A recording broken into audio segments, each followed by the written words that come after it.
Buenos días, iglesia. Qué bendición estar nuevamente juntos. Estamos domingo y hoy día vamos a entrar en la octava y última parte de nuestra serie Verdades que Dividen. Y hoy día el tema está súper interesante. Hoy día vamos a responder la pregunta: ¿es la iglesia la novia de Cristo? Miren, hermanos, mi intención al tocar este tema no es de ninguna manera el ser controversial, ni mucho menos ser de tropiezo, ni de confusión al cuerpo de Cristo. O sea, todo lo contrario. Siempre buscamos ser de edificación y de bendición. Y la intención de esta serie ha sido abrir la palabra de Dios y dejar que ella diga lo que tiene que decir.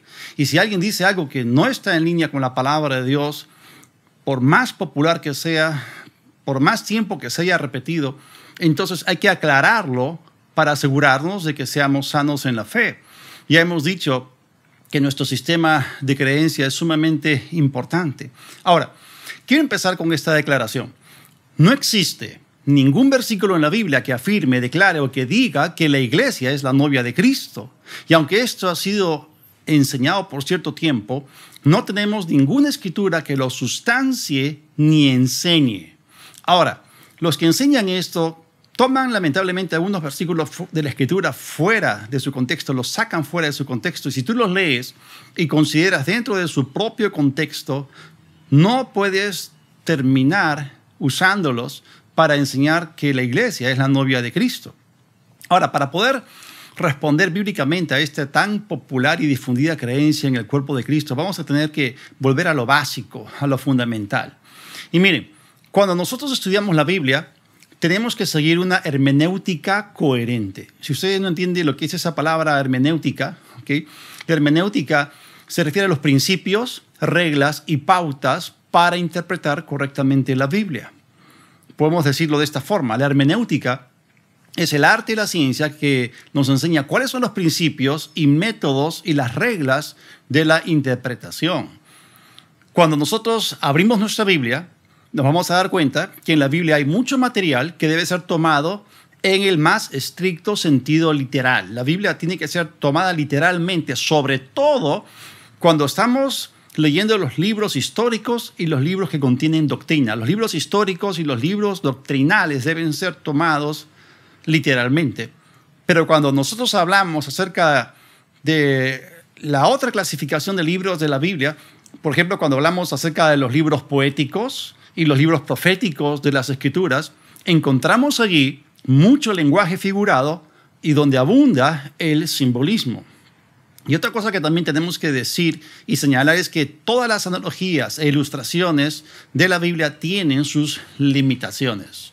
Entonces, los símbolos en las Escrituras son dados para ilustrar la doctrina, no para establecerla.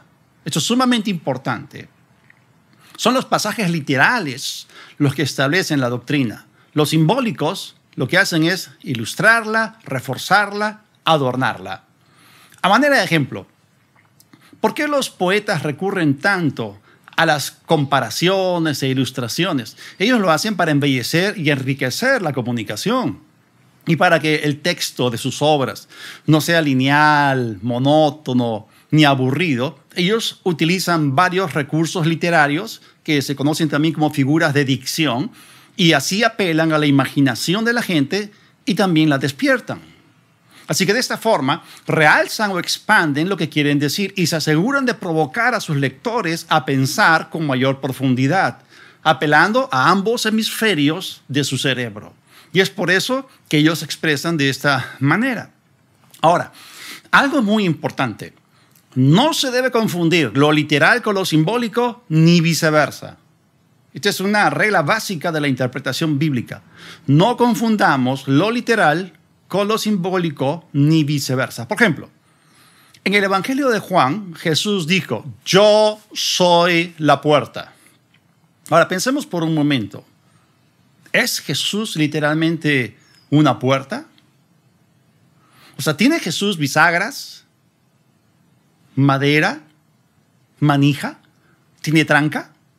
¿Es una puerta de metal o de madera? ¿Es una puerta de qué tipo? ¿Corrediza, levadiza o gira sobre sus quicios? Pensemos, ¿no? Porque Jesús también dijo, yo soy el pan de vida. ¿Es Jesús literalmente un pan? ¿De qué? ¿De trigo, de centeno? ¿Con qué clase de harina fue hecho? ¿En qué horno fue hecho? ¿Fue hecho con levadura o sin levadura? ¿Qué clase de pan es él? ¿Pan pita, pan integral, pan blanco o el pan judío matzá? Miren, la Biblia nos dice que Jesús es la puerta, que Jesús es el camino, la verdad, la vida. Jesús dijo, yo soy el buen pastor, el pan de vida, yo soy la vid verdadera, etc. Y algunas de estas declaraciones deben tomarse literalmente y otras simbólicamente. Pero estas analogías o metáforas nunca se contradicen entre sí. Son complementarias en naturaleza. ¿Por qué? Porque la Biblia es una unidad sólida y coherente en todas sus declaraciones. Ahí, en las Escrituras, todo calza, todo encaja perfectamente. Todos los tipos y sombras o metáforas utilizadas por el Espíritu de Dios nunca chocan, nunca se contradicen entre sí. Ahora, yo les quiero contar, hablando de este tema, que es la iglesia, la novia de Cristo, quiero contarles una historia de la vida real. Hace no mucho, el año pasado, un pastor amigo mío me llamó por teléfono y me hizo una consulta. Me dijo que una miembro de su iglesia había viajado al Ecuador para visitar a su hermana que vive ahí. Y esa hermana le contó a ese pastor amigo mío con esas palabras, ¿no? Le dijo, mira, pastor, mira, mi hermana es profeta y cuando yo llegué ahí me dijo que yo debía casarme con Jesús. Así que cuando esta hermana volvió a Lima, fue donde su pastor y le pidió que oficie la ceremonia. Entonces este pastor no sabía qué decir, qué hacer, entonces me llamó. Ahora, lo irónico de todo esto es que previamente, antes de que su hermana profeta le profetizase de que ella debía casarse con Jesús, previamente su hermana ya se había casado primero con el Señor. Y ahora le está profetizando a su hermana que también ella se debía casar con el Señor. En otras palabras, lo que le estaba diciendo es que el Señor ahora iba a tener otra esposa. En otras palabras, estaba tratando de hacer que Jesús pecase de infidelidad. Porque si ya Jesús supuestamente estaba casado con la otra hermana, entonces estaba haciéndolo pecar de infidelidad. Y no solamente de infidelidad, de adulterio también, porque ella tenía una mujer anteriormente, y de poligamia por tener más de una sola esposa. Y encima de incesto, porque la Biblia dice que Jesús es nuestro hermano mayor. Hermanos, no se hace doctrina a partir de revelaciones personales. Y no importa si te lo dijo un profeta, si no está en línea con la palabra escrita, ni siquiera lo consideres, no lo tomes en cuenta. La Biblia dice a la ley y al testimonio. Es decir, a lo que está escrito y a lo que está dicho. Si no dijeren conforme a eso, es entonces que no les ha amanecido. 1 Corintios 4:6 dice que no debemos pensar más allá de lo que está escrito. Porque la Biblia es lo que establece la sana doctrina y no lo que los hombres dicen. Y por eso yo voy a tomar las palabras que el apóstol Pablo habló a la iglesia en Corinto, 1 Corintios 10:15, y les voy a decir a ustedes lo mismo. Como a sensatos les hablo. Juzguen ustedes lo que digo. O sea, los cristianos necesitamos volver a la sensatez y al sentido común. Por favor, entiéndanme. La labor pastoral incluye retener la pureza de la palabra. O sea, un pastor debe ser sobrio, debe ser retenedor de la palabra fiel tal como ha sido enseñada y debe alimentar a la iglesia con sana enseñanza. Porque allá afuera hay gente que habla vanidades, gente engañadora, que enseña lo que no conviene. Y el apóstol Pablo le dijo a Tito cuando estaba en Creta, refiriéndose a cierto grupo de personas, repréndelos duramente para que sean sanos en la fe y que no presten atención a fábulas o mitos sin importar su origen, ni tampoco a opiniones de hombres que se apartan de la verdad. Por eso tenemos que ser sanos en nuestra fe. Ahora, ¿qué dice la Biblia acerca del tema que estamos tratando hoy? Porque como dije al principio, no existe ningún versículo en la Biblia que afirme, declare o que nos diga que la iglesia es la novia de Cristo. Así que lo que vamos a hacer ahora es un estudio de la palabra novia en la Biblia. Miren, la palabra novia en la traducción Reina Valera de 1960 no aparece ni una sola vez en todo el Nuevo Testamento. Ni una sola vez. Y en el Antiguo Testamento aparece solamente 3 veces y la tercera se refiere a una novia en el sentido literal, una novia que sale de su tálamo. Bien, vamos al Antiguo Testamento y vamos a ver estas dos ocurrencias. En la Reina Valera actualizada del 2015, sí, la palabra novia aparece más, sobre todo en el Antiguo Testamento. Vamos a Isaías, capítulo 49, versículo 18. Dice: alza tus ojos alrededor y mira, todos estos se han reunido y han venido a ti. Vivo yo, dice el Señor, que con todos ellos te vestirás como si fueran joyas, y con ellos te adornarás como una novia. O sea, noten ustedes que se está estableciendo comparaciones. Las frases como están hablando de comparaciones, es decir, esto que va a pasar va a ser semejante a esto otro. Y miren, la otra aparición de esta palabra novia está en el capítulo 61, versículo 10 del mismo libro de Isaías. Y como Dios está hablando, y él dice lo siguiente: en gran manera me gozaré en el Señor, mi alma se alegrará en mi Dios, porque Él me ha vestido con vestiduras de salvación. Miren lo que dice el profeta: Él me ha vestido con vestiduras de salvación y me ha cubierto con manto de justicia. Y luego dice: como a novio me ha ataviado con una diadema, está hablando de una corona, y como a novia que se adorna con sus joyas. Entonces, necesitamos leer bien y saber diferenciar entre lo literal y lo simbólico. O sea, cuando está diciendo que Dios lo ha vestido con vestiduras de salvación y que lo ha cubierto con manto de justicia, o sea, Dios se refiere a que Dios literalmente los va a salvar y los va a justificar. Pero cuando se utiliza la palabra como, está hablando de una comparación, está hablando de algo simbólico comparativo para enriquecer el concepto. Y aquí se está hablando acerca de la salvación y justicia dada por Dios a su pueblo. Y compara el vestirse de salvación y el cubrirse con manto de justicia al atavío de un novio y a los adornos y joyas de una novia. Pero él no está diciendo literalmente que Dios les va a dar joyas o que va a colocar en su cabeza una corona literal, ni tampoco dice que Israel es el novio o la novia de Dios. O sea, está ilustrando la obra de Dios, comparándola con algo conocido para que ellos puedan establecer una correspondencia. Y por eso cuando hablamos acerca de las figuras de dicción, o estamos hablando de los recursos literarios, aquí aparecen las figuras conocidas como el símil y la metáfora. El símil y la metáfora son expresiones que utilizan lenguaje simbólico o comparativo. Es decir, un símil contrasta ideas, como hemos visto en estos pasajes en Isaías, uniéndolas. Pero la metáfora contrasta estas ideas uniéndolas y el símil separándolas. Esto es bien importante. La metáfora une las dos cosas que están siendo comparadas, pero el símil las separa. Y el símil está caracterizado porque tiene las frases que son como, o así, o semejante a. Ahora, no existe tampoco ninguna escritura en el Antiguo Testamento que nos diga que Israel era la esposa de Dios. Isaías, otra vez, el capítulo 54, el versículo 6 dice: porque el Señor te ha llamado como a una mujer abandonada y triste de espíritu, como a la esposa de la juventud que ha sido repudiada, dice tu Dios. O sea, está hablando de un asunto relacional, es la relación entre Dios y su pueblo, pero la está comparando con estas cosas concretas que eran conocidas, que eran cosas de la vida diaria.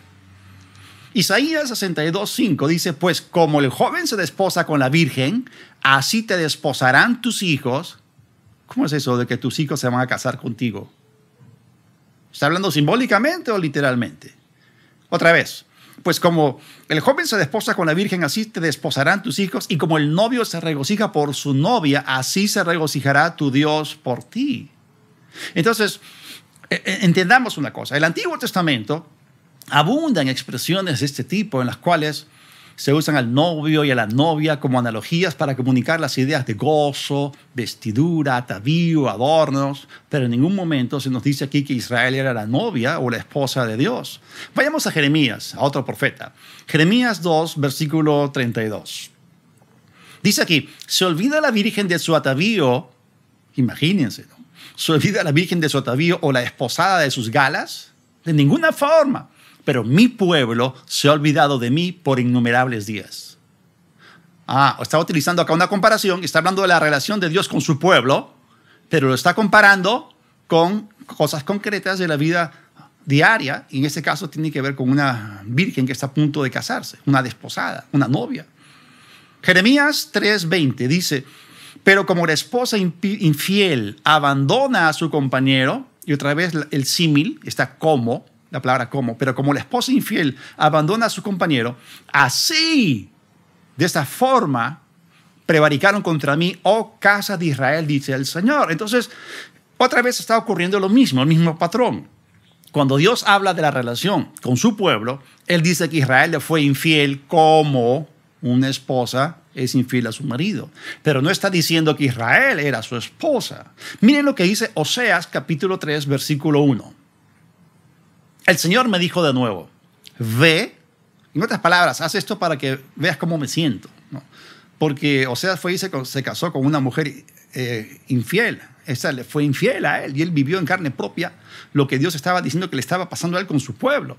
El Señor me dijo de nuevo, ve, ama a una mujer que ama a un amante y comete adulterio. O sea, estaba hablando de una mujer infiel. Ámala con un amor como el del Señor por los hijos de Israel, a pesar de que ellos miran a otros dioses y aman las tortas de pasas. Y noten ustedes que aquí está haciendo una comparación, está estableciendo un contraste, una comparación entre lo que es el amor de Dios para con su pueblo y el amor que existe en una pareja. Son semejantes. ¿Okay? Entonces Dios dice aquí puntualmente que cuando su pueblo cae en idolatría, eso es semejante a una mujer que comete adulterio. ¿Y cuál es el concepto aquí? El concepto es la infidelidad. Es decir, el amor de Dios para con su pueblo siempre va a ser fiel, siempre va a ser con fidelidad. Y sigamos en Jeremías capítulo 3, y vean, esas expresiones abundan en el Antiguo Testamento.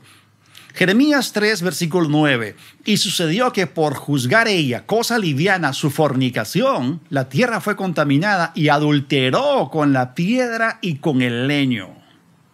Otra vez, dentro del contexto de la relación de Dios con su pueblo, que ellos adorasen a dioses de piedra y de madera, delante de Dios esto era como haber cometido adulterio, pero no literal en el sentido físico, sino adulterio espiritual. Y por eso cuando Dios expresa su anhelo, el anhelo que Él tiene para volver a estar reunido con su pueblo, para que su relación con el pueblo de Dios sea correcta, siempre Él lo expresa a través de los siguientes términos. Y miren, y esto nos abre el significado de lo que estamos explicando. Oseas 2, versículos 19 y 20. Y miren lo que Dios le dice a su pueblo. Y te desposaré conmigo para siempre. Te desposaré conmigo en justicia, juicio, benignidad y misericordia. Y te desposaré conmigo en fidelidad y conocerás al Señor. 3 veces se nos dice aquí, y te desposaré. Te desposaré conmigo. Pero el énfasis que encontramos acá no es una relación matrimonial. El énfasis es que la relación con su pueblo debe ser en justicia, juicio, benignidad, misericordia, fidelidad y, por supuesto, conocimiento de Dios. Entonces, la palabra desposar aquí no debe ser interpretada ni utilizada literalmente. No debe ser asumida en su sentido literal, porque está utilizando acá una metáfora, que es lenguaje simbólico. Entonces, el Antiguo Testamento está lleno de este tipo de expresiones y entendamos lo que se está diciendo. Ahora, escúchenme bien. El mismo Espíritu Santo que inspiró el Antiguo Testamento, inspiró el Nuevo Testamento y utiliza exactamente el mismo lenguaje simbólico. Vayamos a Santiago capítulo 4. En el versículo 4, miren lo que Santiago hace escribiendo a los creyentes en la iglesia. Santiago 4:4 dice, gente adúltera, ¿no saben que la amistad con el mundo es enemistad con Dios? Por tanto, cualquiera que quiere ser amigo del mundo se constituye enemigo de Dios. Y miren que los está llamando adúlteros. O almas adúlteras, dice otra traducción. Miren, el uso de la palabra adulterio aquí también es simbólico. Aquí no está afirmando que los creyentes estamos casados con Dios. Está comunicando la idea de que si tú eres un cristiano mundano, que amas el mundo, eres semejante a una mujer adúltera que está siendo infiel a su esposo. Nada más. Es más, la misma palabra adulterio se utiliza acá en un sentido completamente diferente al del matrimonio en relación con Dios. Vamos al Nuevo Testamento otra vez y palabras de Jesús. Voy a leerles Mateo 12:39 en primer lugar. Mateo 12:39 Jesús dijo, respondió, les dijo, la generación mala y adúltera demanda señal, pero señal no les será dada sino la señal del profeta Jonás. Y en Marcos 8:38 dice, porque el que se avergonzare de mí y de mis palabras en esta generación adúltera y pecadora, el Hijo del Hombre se avergonzará también de él cuando venga en la gloria de su Padre con los santos ángeles. O sea, ¿por qué los llama generación adúltera? La indicación es muy clara. Por su incredulidad. Porque no creyeron en él, decidieron no creer en él. Y también porque se avergonzaron del Hijo de Dios. Esto nada tiene que ver con el matrimonio, ¿no? Es terminología simbólica denotando cosas concretas. Ahora, tenemos que entender cómo el Espíritu Santo enseña. Él es el mejor maestro. Y el Espíritu Santo, que estaba en Jesús y estaba sobre Jesús, cuando Jesús enseñaba la palabra de Dios, Él establecía comparaciones, daba una serie de ilustraciones. Y Él decía, el reino de los cielos es semejante a cuando uno echa una semilla en la tierra. O Jesús decía, miren las aves de los cielos. O sea, Jesús se remitía a cosas que la gente conocía. Eran cosas de la vida diaria. Establecía una correspondencia y se aseguraba de que ellos capturasen el significado de la lección espiritual que estaba tratando de comunicarles. Entonces, eso es lo que el Espíritu Santo hace. Y lo voy a decir de esta forma. Para dar a conocer lo espiritual, tenemos que partir de lo natural. Para dar a conocer lo invisible, recurrimos a lo visible. Y para comunicar lo desconocido, nos remitimos a lo conocido. Así opera el Espíritu Santo. Haciendo esto, establecemos una correspondencia para asegurarnos que la gente comprenda la verdad de Dios. Por eso nosotros que somos maestros, seguimos semejante ejemplo que ha sido establecido en la Biblia. En otras palabras, ya que en el Antiguo Testamento la gente no entendía bien lo que significaba una relación de fidelidad para con Dios, Él tuvo que recurrir a algo que ellos conocían. Eso es la fidelidad dentro de la relación matrimonial. Tenemos que entender otra vez que la verdad espiritual puede venir cubierta, vestida o disfrazada de simbolismo. Entonces, cuando nosotros miramos detrás de la vestimenta del lenguaje figurado o del simbolismo, encontramos la verdad desnuda. Y miren, cuando Dios se refiere a su pueblo Israel, en el libro de Éxodo, en el capítulo 19, Él llama a la nación un reino de sacerdotes y también los llama su especial tesoro, no los llama su esposa. Y otra vez tenemos que saber separar lo literal y lo simbólico y cuál es la manera en la cual ambas cosas se relacionan. Ahora, en el Nuevo Testamento tenemos Efesios capítulo 5. Efesios 5 es uno de los pasajes que popularmente se utiliza para afirmar que la iglesia es la novia de Cristo. Así que vamos a leer Efesios 5, los versículos 22 al 32. El apóstol Pablo escribe lo siguiente. Las casadas estén sujetas a sus propios esposos como el Señor, porque el esposo es cabeza de la esposa, así como Cristo es cabeza de la iglesia, y Él mismo es salvador de su cuerpo. Así que, como la iglesia está sujeta a Cristo, de igual manera las esposas lo estén a sus esposos en todo. Esposos, amen a sus esposas, así como también, y miren, acá está la comparación, así como también Cristo amó a la iglesia y se entregó a sí mismo por ella, a fin de santificarla, habiéndola purificado en el lavamiento del agua por la palabra o con la palabra, para presentársela a sí mismo, una iglesia gloriosa que no tenga manchas ni arrugas ni cosas semejantes, sino que sea santa y sin falta. De igual manera, y acá está la comparación otra vez expresada, los esposos deben amar a sus esposas como a sus propios cuerpos. El que ama a su esposa, a sí mismo se ama, porque nadie aborreció jamás a su propio cuerpo, más bien lo sustenta y lo cuida, tal como Cristo a la iglesia, porque somos miembros de su cuerpo. Por esto dejará el hombre a su padre y a su madre y se unirá a su mujer, y los dos serán una sola carne. Y el versículo 32 es bien importante. Sé que esto es como un misterio difícil de entender, pero ilustra la manera en que Cristo se relaciona con la iglesia y viceversa. Entonces, ¿qué tenemos aquí? ¿De qué está hablando el contexto? Está hablando de la relación matrimonial según Dios la estableció en el principio. Es más, el apóstol Pablo en el versículo 31, en ese mismo pasaje, él cita Génesis 2:24, donde dice: por esto dejará el hombre a su padre y a su madre, se unirá a su mujer y los dos serán una sola carne. Esto nos habla justamente del establecimiento del matrimonio originalmente. Y Dios estableció esto, pero luego el hombre se desvió. Y cuando Pablo quiso enseñarle a la iglesia en Éfeso cómo debían interrelacionarse los esposos, lamentablemente no encontró en el mundo gentil ningún modelo al cual recurrir para establecer una correspondencia, porque el matrimonio en Grecia y en Roma era decadente. Y cuando Pablo escribió esas palabras en el primer siglo, la humanidad se había alejado terriblemente del ideal establecido por Dios en su palabra. Por ejemplo, en Grecia la prostitución era algo muy difundido. La norma de vida aceptada en el mundo griego era que los hombres tuviesen cortesanas, plural, y concubinas, plural, para el placer, y una esposa, singular, para tener hijos legítimos y para cuidar el hogar. La fidelidad allí no existía.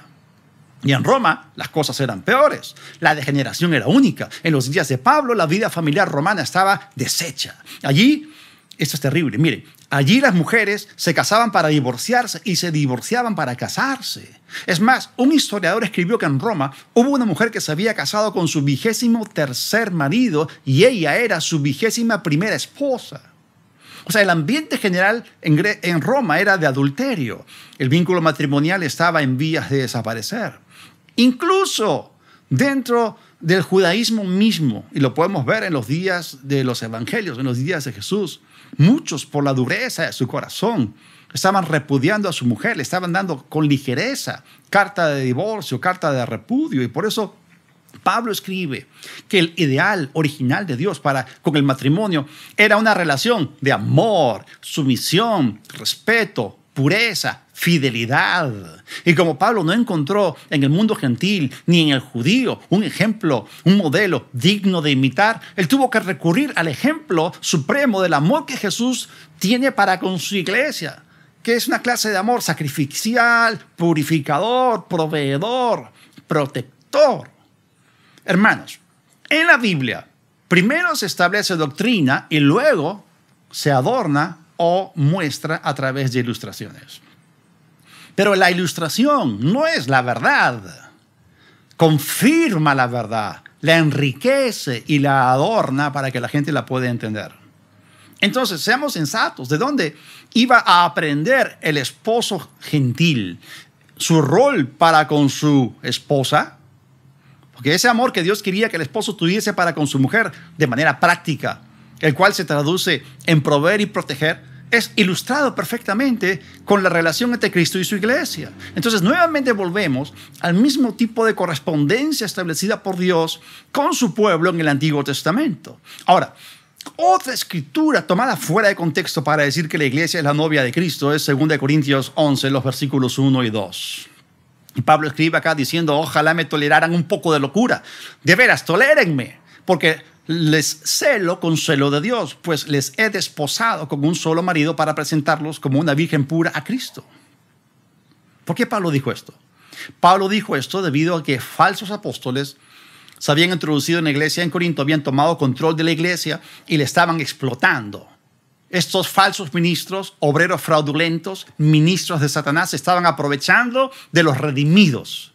Entonces, entendamos una cosa: Dios es un Dios celoso. Somos su pueblo. Él nos compró con la sangre de su Hijo. Y Pablo aquí manifestó, como hemos leído, el celo de Dios, utilizando los mismos términos que Dios utilizaba en el Antiguo Testamento. Es decir, en la Biblia hay linealidad, hay uniformidad, hay solidez, hay consistencia en el pensamiento. Es el mismo Espíritu Santo que inspiró ambos testamentos. Pero todo el tiempo se estaba expresando lenguaje figurado, seguía siendo lenguaje figurado, lenguaje simbólico. Ahora, dentro de la revelación progresiva sobre algún tema en particular, todo encaja, todo es creciente, todo calza, no hay contradicciones, lo del inicio, lo del medio, lo del fin, todo encaja porque ya hemos visto anteriormente que la naturaleza de la verdad es inclusiva. Ahora, vamos a hablar acerca de la iglesia. Entendamos primero, ¿qué es la iglesia? ¿Cuál es su naturaleza? ¿cuáles son las declaraciones bíblicas acerca de ella? Una declaración es la iglesia como cuerpo. La Biblia dice que la iglesia es el cuerpo de Cristo. Cristo es la cabeza, nosotros somos su cuerpo. Y ese es el misterio que Pablo da a conocer en Efesios, que nosotros, la iglesia, somos el cuerpo de Cristo. Obviamente se está refiriendo a algo espiritual, no a algo físico. Otro concepto es, otra declaración bíblica acerca de la iglesia es la iglesia como familia. Y ahí se habla de Dios el Padre, Cristo nuestro hermano mayor, y nosotros somos los hijos de Dios. Y esto es cierto, literalmente, en el sentido espiritual, somos hijos de Dios. No en el sentido biológico, pero en el sentido del espíritu sí, porque hemos nacido de Dios, hemos nacido en la familia de Dios, Dios es nuestro Padre y Jesús es nuestro hermano mayor. Otro concepto que es claramente comunicado en la Biblia con respecto a la iglesia es que la iglesia es también llamada labranza o campo de cultivo. Es decir, la iglesia como labranza o campo de cultivo es un concepto que se menciona en 1 Corintios 3 y eso funciona así. Los ministros de la palabra siembran y riegan la palabra de Dios en nosotros, en nuestro corazón. Nuestro corazón es el terreno donde se siembra, riega y crece la palabra de Dios. Otra declaración verdadera bíblica con respecto a la iglesia es la iglesia como edificio, donde Jesús es la piedra fundamental, la piedra angular, y nosotros somos llamados también piedras vivas. Y otra declaración más es la iglesia como templo. Nosotros somos un templo santo en el Señor, primero de manera individual, como templos del Espíritu Santo, y también juntos de manera colectiva. Ahora, habiendo visto esto panorámicamente, ¿encaja dentro de este esquema el concepto, noción o idea de que la iglesia es la novia de Cristo y la esposa del Cordero? Porque ni una sola vez la Biblia llama a la iglesia la novia de Cristo, ni literalmente ni simbólicamente. Entonces, ¿quién es la novia o esposa de Cristo? Vamos al libro de Apocalipsis. En el capítulo 19, los versículos 7 y 8 dice: gocémonos, alegrémonos y démosle gloria, porque han llegado las bodas del Cordero y su esposa se ha preparado. Y a ella se le ha concedido que se vista de lino fino, resplandeciente y limpio, porque el lino fino es los actos justos de los santos. Es interesante. Acá se está hablando de las bodas del Cordero, está hablando de una esposa que se ha preparado, y luego se habla de los santos. Y noten ustedes que aquí hay una separación o diferencia entre los santos y la esposa del Cordero. Ahora, acá dice que el Cordero tiene una esposa, dice que la esposa está preparada y cómo se ha vestido, ¿ok? Pero, ¿quién es ella? O sea, ¿cuál es su identidad? Y vamos un poquito más adelante, y en el capítulo 21, en el versículo 2, dice, Apocalipsis 21, 2, y yo, esto es Juan, vi la santa ciudad, la nueva Jerusalén, que descendía del cielo de parte de Dios, preparada, otra traducción dice dispuesta, como una novia adornada o ataviada para su esposo. Y noten ustedes cómo es un símil, es un lenguaje simbólico, está estableciendo una comparación. Dice que la nueva Jerusalén estaba ataviada o dispuesta o preparada o adornada como una novia que está lista para casarse. Saltemos al versículo 9. Y vino uno de los 7 ángeles que tenían las 7 copas llenas de las 7 últimas plagas y habló conmigo diciendo: ven acá, yo te mostraré la novia o la desposada, la esposa del Cordero. ¿Qué tenemos acá? Una metáfora, es una declaración directa. Ahora, la Biblia llama, simbólicamente hablando, esposa del Cordero a la Nueva Jerusalén, no a la iglesia. En el versículo 2 tenemos algo llamado símil, porque dice: vi la Nueva Jerusalén descender del cielo, dispuesta como, adornada, ataviada como una novia para su esposo. Ese es un símil. Y en el versículo 9 se utiliza exactamente la misma idea, la misma noción, el mismo concepto, pero a través de una figura de dicción o recurso literario diferente, que es la metáfora. Entonces, en el versículo 9 tenemos una figura de metáfora. Y no se debe tomar literalmente. Es como decir que Jesús es la puerta. Esa es una metáfora. Entonces, Juan escribe que vio la Nueva Jerusalén descendiendo del cielo, preparada, dispuesta, ataviada, como una novia adornada para su esposo. Pero está hablando de una ciudad. No permitan que la palabra ciudad los confunda. La Nueva Jerusalén no es una ciudad como Lima, Nueva York, Buenos Aires o Miami. No es como ninguna ciudad terrenal que tú y yo hayamos conocido, porque ha sido diseñada y creada en el cielo, y todo en ella es el epítome, la plenitud de la vida, belleza, perfección y riqueza, y nosotros viviremos en ella por la eternidad, sin contaminación, sin ruidos, sin alarmas, sin huelgas, sin marchas, sin cuarentenas, sin toques de quedas, sin polvo, sin terremotos, ni tsunamis, sin ningún tipo de pandemias. Gracias a Dios. Entonces a Juan se le estaba mostrando la ciudad, siendo él mismo en ese momento un miembro del cuerpo de Cristo que formaba parte de la iglesia, y él no estaba expresando que estaba decepcionado o afligido porque él no era la novia. Es más, a él ni siquiera se le cruzó por la cabeza de que la iglesia fuese la novia de Cristo, y él escribió Apocalipsis al final del primer siglo. Entonces, ¿cómo es esto de que siempre se ha dicho desde el inicio de que la iglesia es la novia de Cristo? Eso no es así. Porque en todo el primer siglo ni siquiera se mencionó una sola vez este concepto. Y si ustedes siguen leyendo, se darán cuenta que a partir del versículo 11, Juan empieza a describir la santa ciudad. Él allí nos da una gráfica y detallada descripción de cuál será el atavío, los adornos, los materiales, el oro, las piedras preciosas que tendrá la Nueva Jerusalén. Y obviamente no debemos confundir las cosas. La iglesia no es la Nueva Jerusalén. La Nueva Jerusalén es una nueva ciudad, es gloriosa, que descenderá del cielo después que Dios cree cielos nuevos y tierra nueva. Y la Biblia dice que en ella morarán todos los redimidos, todos los justos, hermanos. Miren, todos los justos, desde Adán hasta el final de la tribulación. Esto incluye a todos los que fueron santos en la edad de los patriarcas, durante el tiempo de la era de Israel, es decir, todos los salvos desde antes de Israel, en el periodo de Israel, todos los santos y salvos de Israel y todos los santos y salvos de la iglesia y los que sean salvos también en la tribulación y en la gran tribulación, todos ellos van a habitar en la Nueva Jerusalén. Y esta es la ciudad que Abraham esperaba y la cual también nosotros estamos esperando, a la cual iremos un día.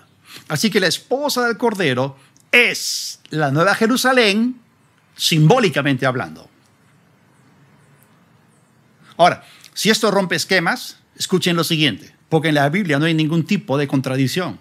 Y como les dije, las analogías tienen sus limitaciones, pero la Biblia es consistente y no hay ninguna contradicción entre los conceptos. Están ahí, los puntos se conectan.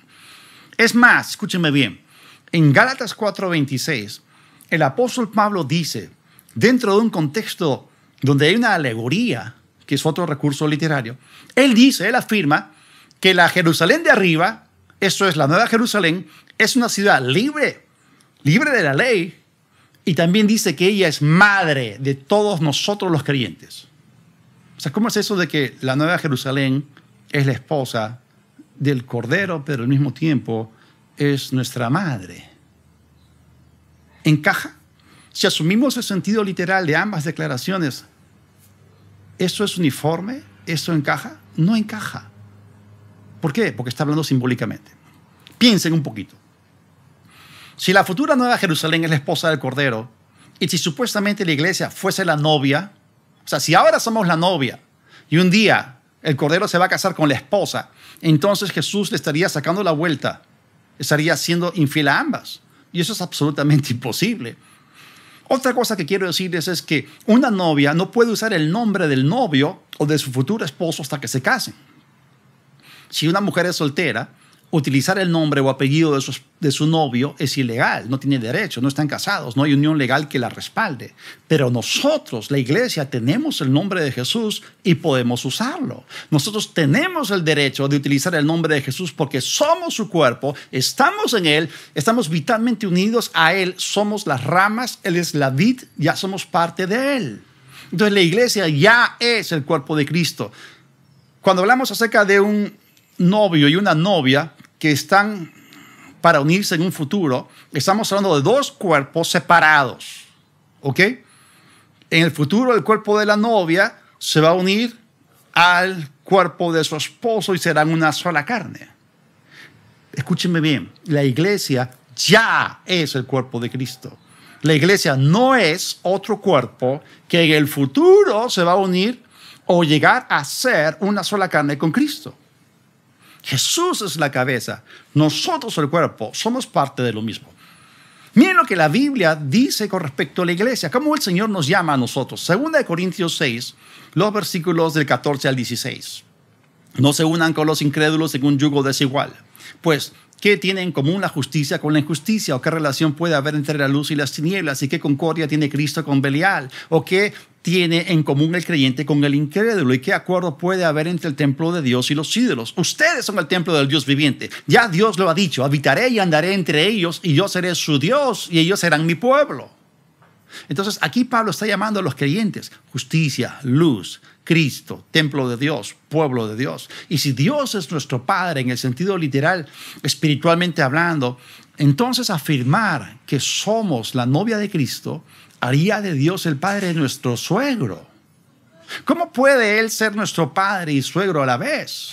Y si Jesús ya es nuestro hermano mayor, literalmente en el espíritu, entonces decir que somos la novia de Cristo haría que cometiésemos con Él el pecado de incesto. ¿Te casarías con tu hermano o con tu hermana?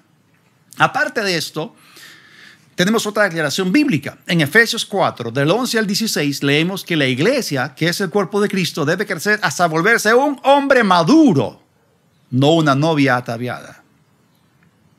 Entonces necesitamos entender la naturaleza de la relación matrimonial. Vamos a lo básico, vamos a lo fundamental. El matrimonio fue establecido por Dios únicamente para que participen en él un hombre y una mujer. No un hombre con un hombre, ni una mujer con otra mujer, ni un hombre con varias mujeres, ni con varios hombres, ni con un animal o con un gato. En Estados Unidos una mujer se casó con su gato. Ridículo. El matrimonio tampoco fue dado para unir a Dios con el hombre. Dios se une con el hombre a través de pactos. El matrimonio es para dos individuos, un hombre y una mujer. El concepto original es monógamo. Sin embargo, cuando hablamos de la naturaleza de la iglesia es un grupo colectivo de millones y millones de personas. Entonces, si nosotros fuésemos la novia de Cristo, ¿estaría Jesús pecando de poligamia? Y tampoco se utiliza el término matrimonio a empresas, instituciones ni naciones. Las empresas, instituciones, naciones pueden fusionarse, pueden asociarse, pueden hacer pactos, alianzas, contratos, acuerdos, pero nunca casarse. Porque el matrimonio es solamente para unir un hombre y una mujer. Punto. No Dios con el hombre, ni viceversa. No Dios con su pueblo, ni viceversa. Y la Biblia adicionalmente enseña que sí, el matrimonio es un pacto. Ahora, pensemos un poquito. Si nosotros, la iglesia, fuésemos la novia de Cristo, eso implicaría que el pacto matrimonial aún no se habría concretado o consumado, lo cual significaría que nosotros en ese momento no estaríamos en un pacto con Él. Y eso abiertamente contradice las Escrituras, porque ya estamos en un pacto, estamos en el nuevo pacto. Entonces, hermanos, seamos sensatos. Esta falsa enseñanza le roba a la iglesia las realidades que posee en Cristo, los beneficios del nuevo pacto. O sea, no debemos permitir que la emoción nos robe la verdad, porque la gente romantiza nuestra relación con Dios. O sea, no está bien que tú digas que estás enamorado o enamorada de Jesús. Ni tampoco es bueno que tú digas que Él es tu esposo, porque no lo es. Él es tu Dios, tu Señor, tu Salvador, tu Rey. Jesús es tu hermano mayor. Tampoco digas que Dios, el Padre, es tu esposo, porque Dios no se casa con sus hijas, ni mucho menos con sus hijos. Entonces nuestra relación con el Señor, aunque es una relación de amor, no es romántica en naturaleza, en lo absoluto, porque es un tipo de amor ágape, no un amor eros. No es emocional, es espiritual y se centra en nuestra voluntad rendida a Él. Tampoco nuestra relación con Dios es una relación física, es espiritual y es verdadera. Y termino con esto, vamos a aterrizar. Apocalipsis 21:3. Viene después que Apocalipsis 21:2. Qué profundo, ¿no? Pero Apocalipsis 21:3, que es el versículo que continúa el versículo 2 que ya lo leímos, donde Juan dijo: yo, Juan, vi la santa ciudad, la nueva Jerusalén que descendía del cielo de parte de Dios, preparada o dispuesta como una novia adornada o ataviada para su esposo. Dice lo siguiente, o sea, el versículo 3 dice lo siguiente: he aquí el tabernáculo de Dios con los hombres, y Él morará con ellos, y ellos serán su pueblo, y Dios mismo estará con ellos como su Dios. Y en el versículo 5 dice, estas son palabras fieles y verdaderas. Hermanos, en todo el Antiguo Testamento se expresa esta relación. Esta unión de Dios con su pueblo se expresa una y otra vez a través de los diferentes libros del Antiguo Testamento. Y al final, cuando se cierra el canon bíblico en el libro de Apocalipsis, se dice esto una vez más, de manera definitiva. Y está hablando del tabernáculo, la morada de Dios con su pueblo en una unión total y definitiva. No más separación, no más muerte, no más sufrimiento. Es más, una de las 7 fiestas anuales que Israel tenía que celebrar era justamente la fiesta de los tabernáculos. Y cuando ellos celebran la fiesta de los tabernáculos, esto no es lo real, es un ensayo para un evento profético que tomará lugar en el futuro. Ellos viven en tiendas, en carpas por 7 días y toman los rollos de la ley, y ellos se regocijan en la palabra de Dios. Ellos lo llaman Simchat Torah, y se gozan delante de su Dios, simbolizando la unión de Dios con el pueblo. Entonces, hermanos, termino con esto. No confundamos lo simbólico tomándolo como si fuese literal. Capturemos la verdad detrás de los símbolos. Ya estamos unidos vitalmente con Cristo Jesús. Nuestra vida ya está escondida con Cristo en Dios. Los que hemos sido bautizados en Cristo, de Cristo estamos revestidos. Ya estamos unidos con el Señor. Ya tenemos un pacto con Él. Ya podemos usar el nombre de Jesús. ¿Qué más queremos? ¿Estamos buscando algo romántico? Toda cabeza inclinada, todo ojo cerrado. Padre, te damos gracias por la maravillosa obra de la redención. Y Señor, tú desde el principio, desde el momento en que el hombre se apartó de ti, tú has expresado el anhelo de reconciliarte con tu pueblo, con el hombre. Y Señor, nosotros nos hemos vuelto a ti y te damos gracias por esa relación maravillosa que ha sido hecha posible a través de la obra y el sacrificio de Jesucristo. Padre, entendemos claramente nuestra relación contigo. Entendemos claramente a partir de tu palabra la naturaleza de nuestra relación. Y entendemos también, Padre, el simbolismo que tú utilizas una y otra vez para que nosotros podamos entender mejor que lo que tú siempre quisiste fue una relación total, completa. Señor, nosotros estamos unidos contigo de una manera mucho más profunda, mucho más real y verdadera que cuando un hombre se casa con una mujer. Porque es una unión entre Dios y el hombre en el espíritu, que trasciende lo físico, trasciende lo emocional y es eterna. Te damos gracias, Señor, que en nuestra relación contigo no va a haber ni divorcio, ni viudez, ni el esposo ni la esposa se mueren. Te damos gracias, Señor, porque nuestra relación contigo es eterna y no depende, Señor, de una relación horizontal, sino que es una relación vertical en la cual, Señor, tú eres nuestro Dios y nosotros somos tu pueblo. Amén. Si tú has escuchado esta enseñanza y aún no le has dado tu vida al Señor, aún no formas parte de su pueblo, yo quiero dirigirte en una oración para que tú aceptes al Señor Jesús en tu vida y puedas quedar unido con Él. Repite conmigo: Dios del cielo, reconozco que he pecado contra ti. Te necesito.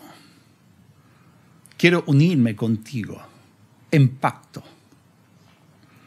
Por eso digo: Jesús, sé mi Señor. Te recibo en mi vida. Perdona mis pecados. Recibo hoy el regalo de la vida eterna. Y te doy gracias por tu salvación en el nombre de Jesús. Amén.